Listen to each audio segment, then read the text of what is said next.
Hello students, एक बार फिर से आप सभी का बहुत बहुत स्वागत है हमारे यूट्यूब चैनल पाई में। और रोज़ की तरह आज भी हम लोग साइंस के टॉप 20 प्रश्नों को देखेंगे। सभी लोग जल्दी से लाइव जुड़ जाइए। और आप लोगों के लिए ये रहा पहला क्वेश्चन। इसमें आप लोगों को बताना है कि एक सरल सूक्ष्मदर्शी से बना प्रतिबिंब कैसा होता है। बताइए आप लोग, एक सरल सूक्ष्मदर्शी जो होता है उसमें बना हुआ प्रतिबिंब कैसा होता है। ऑप्शन है आपके पास काल्पनिक और सीधा, काल्पनिक और उल्टा, वास्तविक और सीधा, वास्तविक और उल्टा। तो कमेंट किए जल्दी से आप लोग, सरल सूक्ष्मदर्शी में बना प्रतिबिंब कैसा होता है। जो भी लोग इसका आंसर ऑप्शन नंबर ए दे रहे हैं उनका सही है, काल्पनिक और सीधा। आप लोग को याद रखना है, सरल सूक्ष्मदर्शी में जो प्रतिबिंब बनता है वह काल्पनिक और सीधा बनता है। आप लोग पढ़े होंगे कि सूक्ष्मदर्शी मुख्यतः दो प्रकार के होते हैं। एक होते हैं सरल सूक्ष्मदर्शी और दूसरे क्या होते हैं, दूसरे होते हैं यौगिक सूक्ष्मदर्शी। यौगिक सूक्ष्मदर्शी। तो आप लोग को याद रखना है, प्रतिबिंब वाला सवाल एग्जाम में पूछ लिया जाता है। सरल सूक्ष्मदर्शी में जो प्रतिबिंब बनता है, मैंने आपको बताया, यह बनता है काल्पनिक और सीधा। तो सरल सूक्ष्मदर्शी में कैसा प्रतिबिंब बनता है, काल्पनिक। अगर यौगिक सूक्ष्मदर्शी की बात करें, इसमें कैसा प्रतिबिंब बनता है, इसमें जो प्रतिबिंब बनता है वह वास्तविक बनता है। ये आप लोग को याद रखना है, ये दोनों में अंतर है, ये आपको याद रखना है। अगर पूछे कि बड़ा बनता है या छोटा, तो आपको याद रखना है सरल सूक्ष्मदर्शी में जो प्रतिबिंब बनता है वह बड़ा बनता है और यौगिक सूक्ष्मदर्शी में भी प्रतिबिंब बड़ा ही बनता है। ये आपको ध्यान में रखना है। और सीधा उल्टा की बात तो आप लोग पढ़े होंगे कि काल्पनिक प्रतिबिंब जो होता है हमेशा कैसा होता है, सीधा होता है। तो सरल सूक्ष्मदर्शी में सीधा प्रतिबिंब बनता है और यौगिक सूक्ष्मदर्शी में उल्टा प्रतिबिंब बनता है, क्योंकि वास्तविक प्रतिबिंब जो होता है हमेशा उल्टा होता है। ये सब बात आप सरल सूक्ष्मदर्शी और यौगिक सूक्ष्मदर्शी से याद रखिए, इम्पोर्टेंट है। ये सब क्वेश्चन आपसे एग्जाम में पूछा जाएगा। सरल सूक्ष्मदर्शी काल्पनिक बड़ा और सीधा प्रतिबिंब बनाता है, जबकि यौगिक सूक्ष्मदर्शी जो होता है वह वास्तविक बड़ा और उल्टा प्रतिबिंब बनाता है। चलिए अब क्वेश्चन नंबर 2 का आप लोग आंसर दीजिए। इसमें आप लोग को बताना है कि IUPAC प्रणाली में एसीटोन का नाम क्या है। जल्दी से आप लोग कमेंट कीजिए, एसीटोन का IUPAC प्रणाली में नाम क्या है। मेथेनल, एथेनल, प्रोपेनोन या फिर एथानोन। क्या होगा राइट आंसर, जल्दी से आप लोग कमेंट कीजिए। एसीटोन का नाम क्या है। थोड़ा सा कठिन कठिन प्रश्न अब मैं डाल रहा हूँ वीडियो में, क्योंकि नए नए प्रश्न जब आप सीखिएगा तब जाकर जो है आप एग्जाम में अच्छा परफॉर्मेंस कर पाइएगा। सिर्फ आसान आसान क्वेश्चन पढ़ने से कुछ होगा नहीं, उससे 2 4 5 नंबर ही आ पाएगा। आपको 35 में 30 नंबर की तैयारी करनी है कम से कम। मैंने आपको बताया था कि 35 में अगर 30 नंबर आ जाता है तो केमिस्ट्री का यह बहुत अच्छा स्कोर माना जाता है। तो इसके लिए आपको कठिन कठिन प्रश्नों को सीखना पड़ेगा। अगर गलत भी हो जाए तो भी अपने आप को डिमोटिवेट करने की ज़रूरत नहीं है, उसको सीखिए। जो मैं बताता हूँ उसको कॉपी पेन से नोट कीजिए, फिर याद कीजिए, तब जाकर आपका परफॉर्मेंस एग्जाम में शानदार होगा। नहीं तो फिर यहाँ परफॉर्मेंस शानदार कीजिएगा और एग्ज़ाम में परफॉर्मेंस शानदार नहीं कीजिएगा तो उससे कुछ फ़ायदा होगा नहीं। इसलिए यहाँ टेस्ट में परफॉर्मेंस शानदार हो या ना हो, क्वेश्चन को सीखिए और एग्जाम में शानदार परफॉर्मेंस कीजिए। चलिए क्वेश्चन पर आते हैं, क्या होगा इसका आंसर। तो जो भी लोग इसका आंसर प्रोपेनोन लिख रहे हैं उनका सही है, सी यहाँ पर राइट आंसर होगा। ये जो एसीटोन है इसका IUPAC नाम क्या होता है, प्रोपेनोन होता है। अगर सूत्र की बात कीजिएगा तो इसका सूत्र क्या होता है, तो जिस तरह से मैंने आपको यूरिया का सूत्र बताया था कि बीच में CO रहेगा और दोनों तरफ NH2 रहेगा। ये किसका सूत्र है? ये यूरिया का सूत्र है। मैंने आपको बताया था कि ये किसका सूत्र है? यूरिया का। उसी प्रकार से इसका सूत्र भी आप आसानी से याद कर सकते हैं। बीच में यहाँ भी रहेगा CO और यहाँ NH2 नहीं, यहाँ आपको दोनों तरफ से CH3 लगा देना है। क्या लगाना है? CH3। तो CH3 CO CH3, यह किसका सूत्र हो गया? यह सूत्र हो गया प्रोपेनोन का। प्रोपेनोन कहिए या फिर एसीटोन कहिए, एक ही बात है।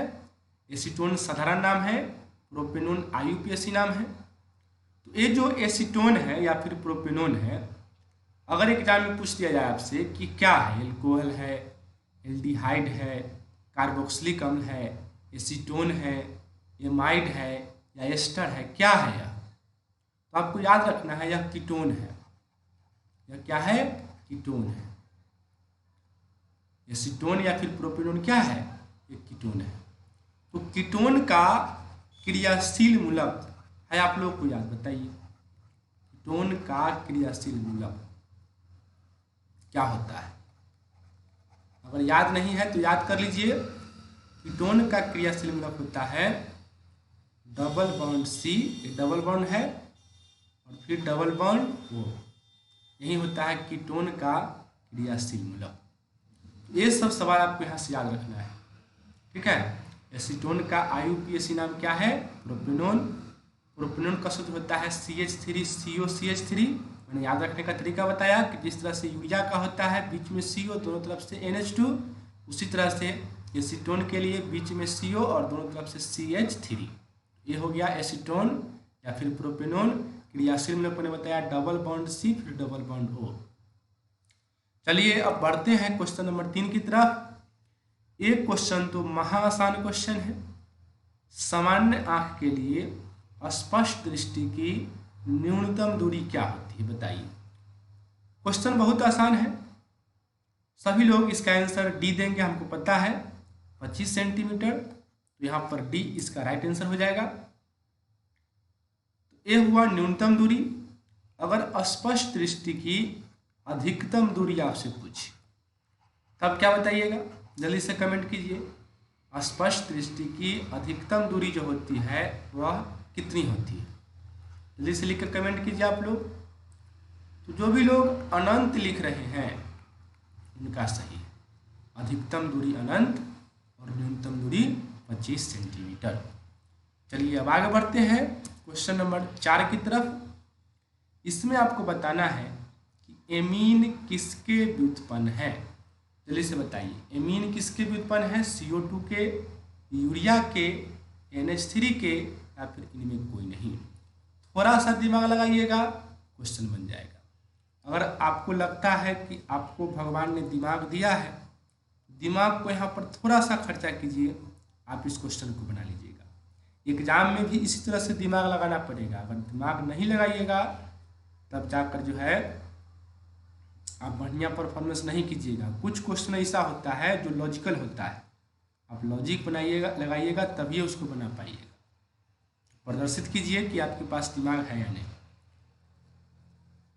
तो जो भी लोग दिमाग लगाकर इसका आंसर NH3 दिए हैं उनका एकदम सही है। C यहाँ पर राइट आंसर हो जाएगा। आप लोग पढ़े होंगे कि एमीन का क्रियाशील मूलक क्या होता है? Bond NH2। तो यह जो है अमोनिया से ही बनता है। अमोनिया का सूत्र NH3 और इसमें से एक हाइड्रोजन हटता है तो क्या बन जाता है? एमीन बन जाता है। तो यही लॉजिक लगाना था। CO2 और एमीन कभी भी नहीं हो सकता है। यूरिया एमीन की भी संभावना कम है। सबसे नज़दीकी ऑप्शन क्या है? NH3 और NH3 से क्या बनेगा? NH2। चलिए अब क्वेश्चन नंबर 5 का आंसर दीजिए। इसमें आप लोग को बताना है किस कारण से हवा का बुलबुला पानी के अंदर चमकता नजर आता है। बताइए आप लोग, हवा का बुलबुला पानी के अंदर चमकता नजर आता है। आप लोग भी देखे होंगे, उसका क्या कारण है? परावर्तन है, अपवर्तन है, विवर्तन है या फिर पूर्ण आंतरिक परावर्तन है? जो भी लोग ऑप्शन नंबर D के साथ जा रहे हैं उनका सही है। पूर्ण आंतरिक परावर्तन से हवा का बुलबुला पानी के अंदर चमकता नजर आता है। ये आपको याद रखना है। यहाँ से कुछ और प्रश्न पूछे जा सकते हैं पूर्ण आंतरिक परावर्तन से जुड़ा हुआ। जैसे कि एक बहुत इंपॉर्टेंट क्वेश्चन है जो बोर्ड में पूछा जाता है कि ऑप्टिकल फाइबर, कौन चीज, ऑप्टिकल फाइबर किस सिद्धांत पर कार्य करते हैं?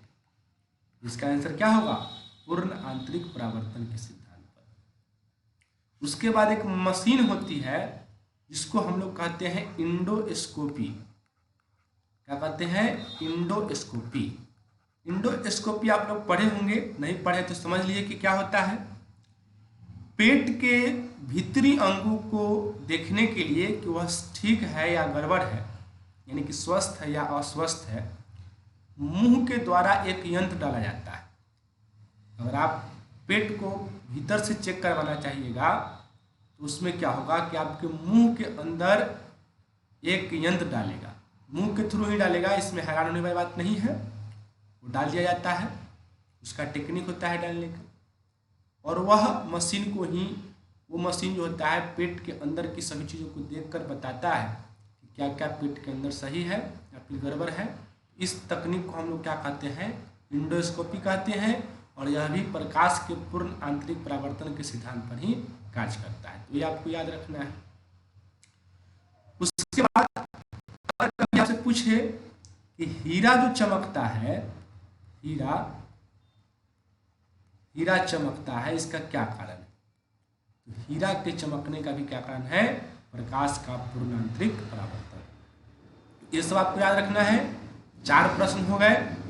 हवा का बुलबुला पानी के अंदर चमकता है, ऑप्टिकल फाइबर, इंडोस्कोपी और हीरा का चमकना, ये सब किस सिद्धांत पर कार्य करता है? पूर्ण आंतरिक परावर्तन के सिद्धांत पर। चलिए अब बताइए क्वेश्चन नंबर 6 का आंसर। केमिस्ट्री का थोड़ा सा अच्छा क्वेश्चन है, बताइए आप लोग। ओलेइक, स्टीयरिक तथा पामिटिक अम्ल है, कैसा अम्ल है? आप लोग कमेंट करके बताइए। ये तीनों अम्ल ही हैं, ऐसा ना पूछिएगा क्यों आलतू फालतू कोई चीज़ लिखा हुआ है। बहुत लोग नहीं पढ़े होंगे तो उनको लगता होगा कि ये सब अम्ल थोड़े होता है, उनको लगता होगा कि खाली सल्फ्यूरिक अम्ल, हाइड्रोक्लोरिक अम्ल, नाइट्रिक अम्ल अम्ल होता है। यह भी अम्ल है। बताइए तीनों जो है, ओलेइक अम्ल, स्टीयरिक अम्ल और पामिटिक अम्ल, कैसा अम्ल है? न्यूक्लिक अम्ल है, एमिनो अम्ल है, या फिर वसीय अम्ल है, या फिर आपको लगता है कि इसमें कोई सही नहीं? तो अगर आप लोग ऑप्शन नंबर सी कमेंट कर रहे हैं तो आपका सही है। ये तीनों जो है वसीय अम्ल है, आपको याद रखना है। मैं थोड़ा सा यहाँ पर डिस्कशन करना चाहूँगा। ये जो तीनों अम्ल है, ओलेइक अम्ल, उसके बाद स्टीयरिक अम्ल, और एक और क्या है? पामिटिक अम्ल। ये तीनों अम्ल का सूत्र एग्जाम में पूछा जा सकता है कि ओलेइक अम्ल का सूत्र क्या होता है, स्टीयरिक अम्ल का सूत्र क्या होता है, पामिटिक अम्ल का सूत्र क्या होता है। एकदम आप थोड़ा सा गौर कीजिए, यहाँ पर आपको आसानी से याद जाएगा। याद है तो बहुत अच्छी बात है, कमेंट कर दीजिए। और अगर याद नहीं है तो यहाँ पर 1 मिनट आप ठीक से देखिए वीडियो को, मैं गारंटी देता हूँ कि आपको अच्छी तरह से याद हो जाएगा।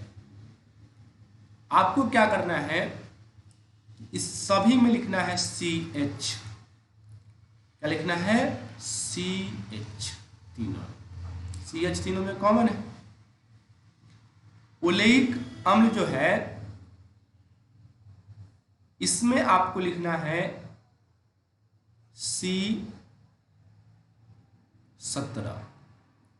स्टीयरिक में भी क्या लिखना है? C17। और पामिटिक में लिखना है C15। आपको याद हुआ? पामिटिक में C15, स्टीयरिक में C17, ओलेइक में C17। एच की बात कीजिएगा, इसमें जो पामिटिक है इसमें H लिखिए 31, स्टीयरिक में भी H लिखिए, स्टीयरिक में H लिखिए 33 और ओलेइक में लिखिए 35। अगर याद हुआ तो अच्छी बात है, नहीं तो फिर से दोहरा देता हूं मैं, मिटाकर मैं फिर से आप लोगों को बताता हूं। इसको याद कर लीजिए अच्छी तरह से। देखिए पामिटिक अम्ल से शुरुआत कीजिए। इसमें C लिखिएगा कितना? 15, स्टीयरिक में C कितना लिखिएगा 17, ओलेइक में कितना, इसमें भी 17।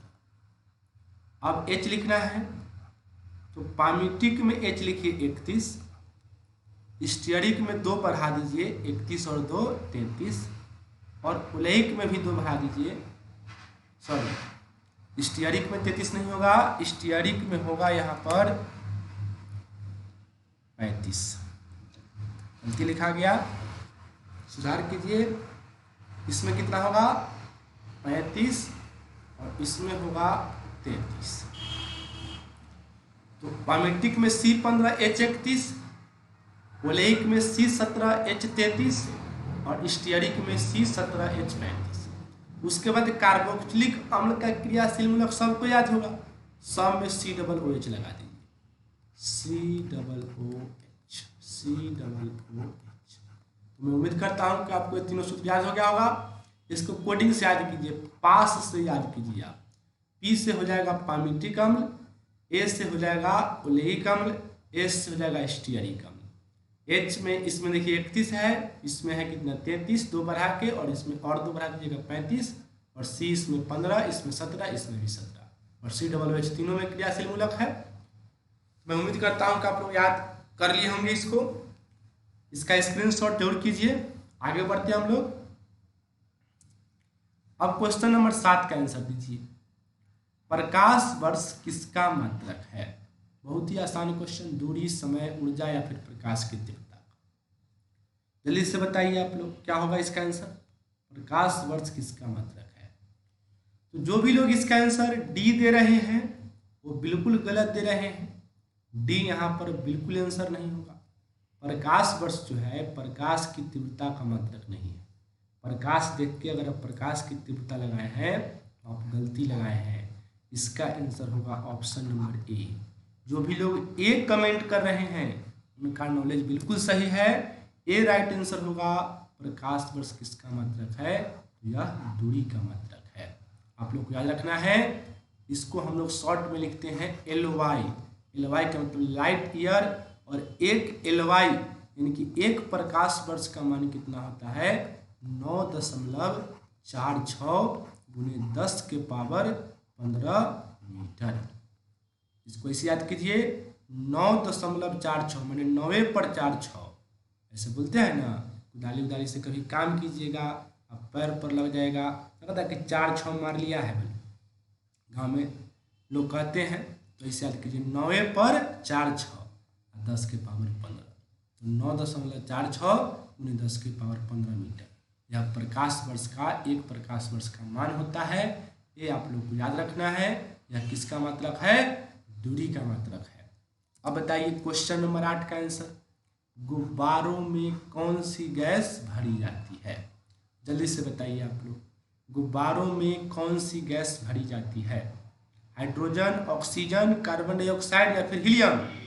जो भी लोग इसका आंसर ऑप्शन नंबर डी दे रहे हैं उनका बिल्कुल सही है। हीलियम यानी कि He गैस का प्रयोग किसमें होता है? गुब्बारों में होता है। अब यहाँ से कुछ और प्रश्न मैं आपसे पूछता हूँ, आप लोग इसका जवाब दीजिएगा। एक में मैं आपसे पूछ रहा हूँ कि कोल्ड ड्रिंक सभी लोग पीते होंगे। कोल्ड ड्रिंक समझते हैं ना, पेप्सी पीते होंगे, कोको कोला पीते होंगे, स्प्राइट पीते होंगे, तो ये सब क्या है? Cold drink. तो कोल्ड ड्रिंक खोलते होंगे तो उसमें से गैस निकलती है, तो आपको बताना है कि वह कौन सी गैस है। कमेंट कीजिए, एक लिख के कमेंट कीजिए कौन सी गैस है। फिर दूसरा में आप लोग बताइए, कुरकुरे खाना भी आप लोगों को पसंद होगा। कुरकुरे, चिप्स ये सब खाते होंगे, और उसका पैकेट जब आप फाड़ते हैं तो उसमें से गैस निकलती है। तो कुरकुरे के पैकेट से कौन सी गैस निकलती है? ये भी आपको कमेंट करके बताना है। तो बताइए क्या होगा सही आंसर। जो भी कोल्ड ड्रिंक के लिए लिख रहे हैं CO2 उनका बिल्कुल सही है, और कुरकुरे के लिए जो लिख रहे हैं नाइट्रोजन यानी कि N2 उनका भी बिल्कुल सही है। एक प्रश्न और बताइए। ये सब क्वेश्चन खास के लड़की सब के लिए ज़्यादा इम्पोर्टेंट है, क्योंकि लड़की सब रोटी बनाती होगी। तो लड़कियां सब जब रोटी बनाती है तो रोटी फूल जाता है। तो बताइए वह कौन सा गैस है जो उसमें भरता है? ये सब क्वेश्चन एग्जाम में पूछे या ना पूछे, लेकिन इंटरेस्टिंग क्वेश्चन है। दोबारा बार तो पूछा जा सकता है, ये रोटी वाला पूछिए, सब कॉम्पिटेटिव क्वेश्चन है। भविष्य में अगर कोई कंपटीशन का एग्जाम लीजिएगा उसमें सब पूछेगा। तो बताइए ये जो रोटी है, रोटी इस जब फूलती है तो उसमें कौन सी गैस भरी हुई रहती है, या फिर जब आप उसको फोड़ते हैं तो उसमें से कौन सी गैस निकलती है? कमेंट कीजिए जल्दी से। तो जो भी लोग CO2 लिख रहे हैं उनका सही है। रोटी जब फूटती है या फिर रोटी फूलती है तो उसमें कौन सी गैस भरी रहती है? CO2 गैस भरी रहती है। मैं उम्मीद करता हूँ कि ये सब आपको याद हो गया होगा। जब भी आप रोटी फूले तो एकदम दिमाग में लाइए बात को कि CO2 गैस उसमें भरी हुई है। कुरकुरे जब पैकेट फाड़िए तो समझिए कि N2 गैस निकल रहा है। और कभी भी स्प्राइट, कोल्ड ड्रिंक, कोई किसी भी प्रकार का पीजिए तो उसमें जो गैस निकलेगा वह कौन सी गैस है? CO2 गैस है। चलिए अब बताइए क्वेश्चन नंबर 9 का आंसर। निम्नलिखित में किसका उपयोग पौधा घरों में होता है? बताइए। पौधा घर, इसको ग्रीन हाउस भी कहा जाता है, उसको में किसका प्रयोग होता है? अगर आप लोग छतवारा जाइएगा, महुआ से पहले छतवारा एक जगह है, तो वहाँ पर देखिएगा बड़ा बड़ा मैदान है और उसमें पौधा घर बना हुआ है। तो उसमें किसका प्रयोग होता है? गामा किरण का, एक्स किरण का, पराबैंगनी किरण का, या फिर अवरक्त किरणों का? जल्दी से बता दीजिए। तो इसका आंसर क्या होगा?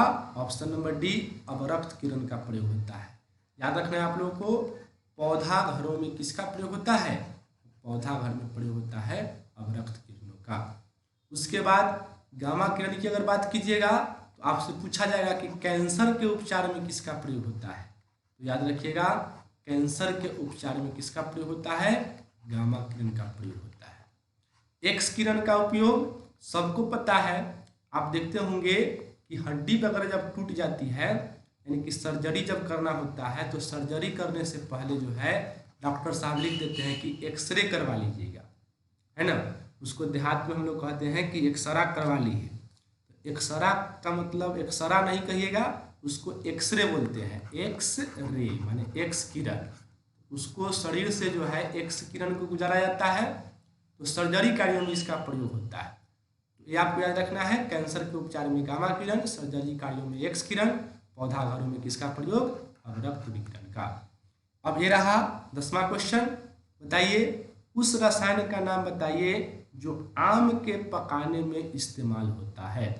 बताइए आप लोग, आम के पकाने में किस रसायन का इस्तेमाल होता है? आम जिसे कि फलों का राजा कहा जाता है। उससे पहले आप लोग कमेंट करके बताइए कि इसमें आप लोगों में से कौन कौन लोग हैं जिनका फेवरेट फ्रूट जो है आम है, यानी कि मैंगो है। और अगर आम है तो वह कौन सा आम है जो आपको सबसे ज़्यादा पसंद है? लिखिए।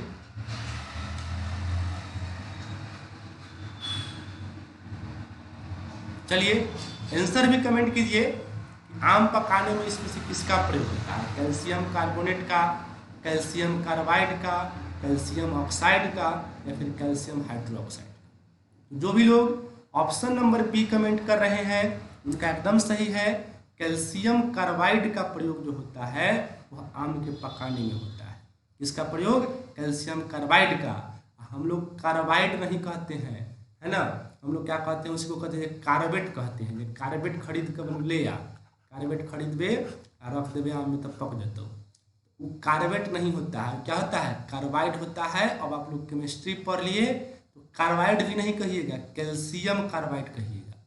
क्या कहिएगा? Calcium carbide. कभी भी मम्मी या फिर पापा आपको कहें कि दुकान से कार्बेट खरीद कर ले आ, तो आप जाइएगा दुकानदार को क्या कहिएगा? कैल्शियम कार्बाइड दीजिए।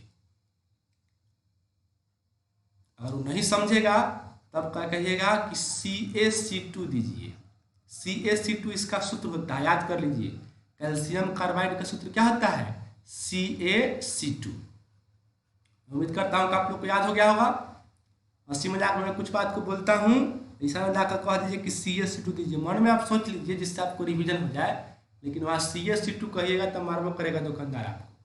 तो CaC2 नहीं कहना है, कार्बेटे कहिएगा। मन में आप याद रखिएगा खाली कि कैल्शियम कार्बाइड है।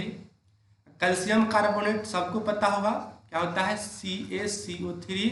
और इसी को हम लोग क्या कहते हैं? इसी को संगमरमर कहते हैं। संगमरमर इसी को कहते हैं, या फिर चूना पत्थर भी इसी को कहा जाता है। इसके अलावा इसी को क्या क्या कहा जाता है, ढरिया। तो ये सब आपको याद रखना है। चलिए आगे बढ़ते हैं। बैटरी डाउन हो गया है लैपटॉप का, तो ये सब आप लोग आंसर कमेंट कीजिए। ये सब अब कल के प्रश्न हैं। यहाँ हम 11-12 करना भूल गए। आप लोग अब 1-2 का कहीं बता दीजिए कि निम्न में से कौन सा कार्बोहाइड्रेट टॉलेंस अभिकर्मक के साथ रजत दर्पण बनाता है। तो कल मैंने आपको बताया था ग्लूकोज जो होता है वह रजत दर्पण बनाने में सहायक होता है, तो सी राइट आंसर होगा। अब बताना है आप लोगों को कि प्रकाश निम्न में से कौन तरंग है। बता दीजिए प्रकाश कौन सा तरंग है, अनुदैर्ध्य, अनुप्रस्थ और प्रयुक्त दोनों या फिर कोई नहीं। तो मैंने क्या बताया था कि जिसमें पर लगल है पर इसमें भी है और प्रकाश में भी है, तो अनुप्रस्थ तरंग इसका राइट आंसर हो जाएगा। अब बताइए आप लोग निम्नलिखित में कौन द्विभाषमिक अम्ल है, जल्दी से कमेंट कर दीजिए। द्विभाषमिक अम्ल कौन है? जो भी लोग इसका आंसर H3PO2 दे रहे हैं उनका आंसर एकदम सही है। अब बताइए आप लोग सोलर कुकर में निम्न में से किसका प्रयोग होता है, जल्दी जल्दी आंसर कमेंट कीजिए। सोलर कुकर में किसका प्रयोग होता है? तो सोलर कुकर में मैंने आपको बताया था अवतल दर्पण। अवतल दर्पण का प्रयोग होता है सोलर कुकर में। फिर आपके लिए अगला क्वेश्चन, जल्दी जल्दी बताइए। फास्फोरस